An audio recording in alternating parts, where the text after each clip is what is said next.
अभी आपने हिंदी की श्रेष्ठ कवित्री ललित यद के जीवन चरित्र को पढ़ा कि किस तरह से उन्होंने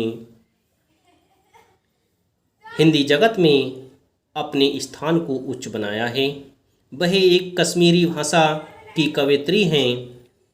उनकी कश्मीरी भाषा की रचनाएं आज भी कश्मीर में प्रमुखता को प्राप्त हैं।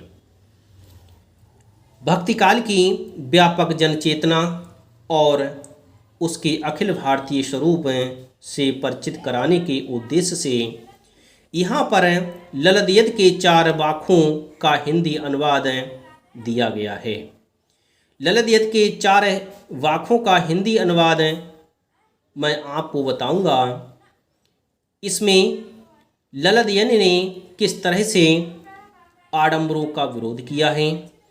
इसके पहले वाक्य में ललित यद ने ईश्वर भक्ति के लिए किए जाने वाले अपने प्रयासों का किस तरह से उजागर किया है, किस तरह से उन्होंने अपने प्रयासों को व्यर्थ बताया है कि मैं ईश्वर की प्राप्ति के लिए जो प्रयास कर रही हूँ वो किस तरह से मेरे व्यर्थ जा रहे हैं।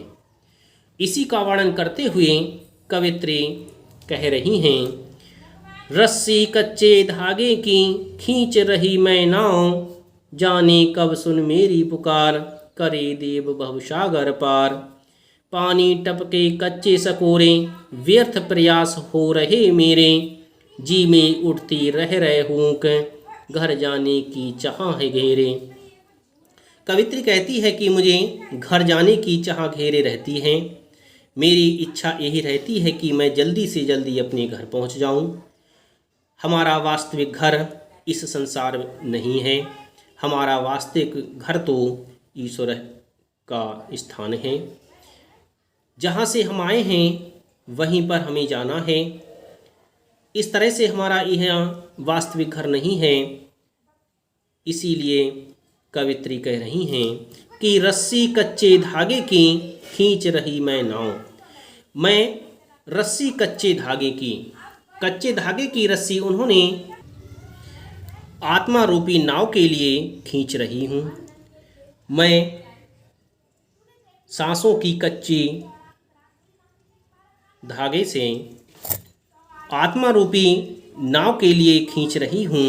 जाने कब सुन मेरी पुकार, करे देव भवसागर पार।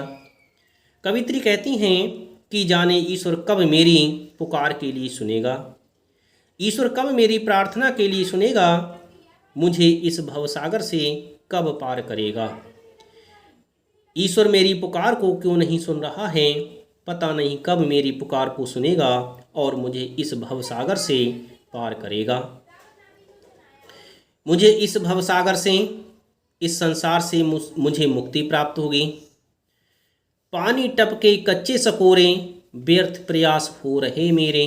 मैं ईश्वर को प्राप्त करने के जो भी प्रयास कर रही हूँ वे सभी प्रयास व्यर्थ हो रहे हैं।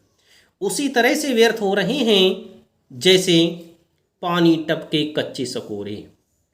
कच्चे सकोरे का अर्थ होता है मिट्टी का कच्चा बर्तन। जिस तरह से मिट्टी के कच्चे सकोरे पर पानी पड़े तो वे टूट जाते हैं, उसी तरह से मेरे सभी प्रयास ईश्वर को प्राप्त करने के व्यर्थ हो रहे हैं। जैसे कच्ची मिट्टी पर पानी पड़ते ही वह मिट्टी बिखर जाती है, उसी तरह से मेरे सभी प्रयास बिखर रहे हैं। मैं जो भी ईश्वर को प्राप्त करने का प्रयास कर रही हूँ वह सभी मेरे व्यर्थ जा रहे हैं। जी में उठती रह रहे हूँ, मेरे मन में बार बार भक्ति पाकर के ईश्वर के निकट जाने की चाह उत्पन्न होती है। मेरे मन में रह रह करके हूँक उठ रही है, इच्छा उठ रही है, घर जाने की चाह घेरे, मुझे घर जाने की चाह घेरे हुए हैं। मुझे घर जाने की इच्छा हो रही है। मैं जो भी प्रयास कर रही हूँ वे सभी प्रयास मेरे व्यर्थ हो रहे हैं।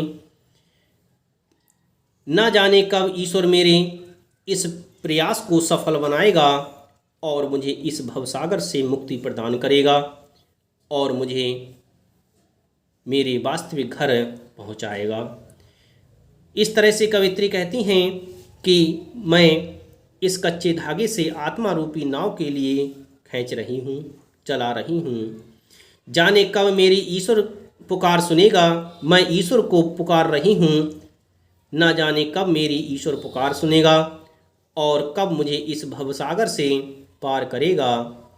मेरे सभी प्रयास उसी तरह से व्यर्थ हो रहे हैं जैसे कच्ची मिट्टी पर पानी पड़ते ही वही मिट्टी का सकोरा बिखर जाता है, उसी तरह से सभी मेरे प्रयास बिखर रहे हैं। मेरे मन में बार बार यही इच्छा उत्पन्न हो रही है कि मैं कब अपने वास्तविक घर पहुंचूंगी, कब मैं ईश्वर के निकट पहुंच पाऊंगी। इस तरह से कवित्री ईश्वर के पास जाने के लिए बेचैन हो रही है और उसी का वर्णन करते हुए कवित्री कह रही हैं।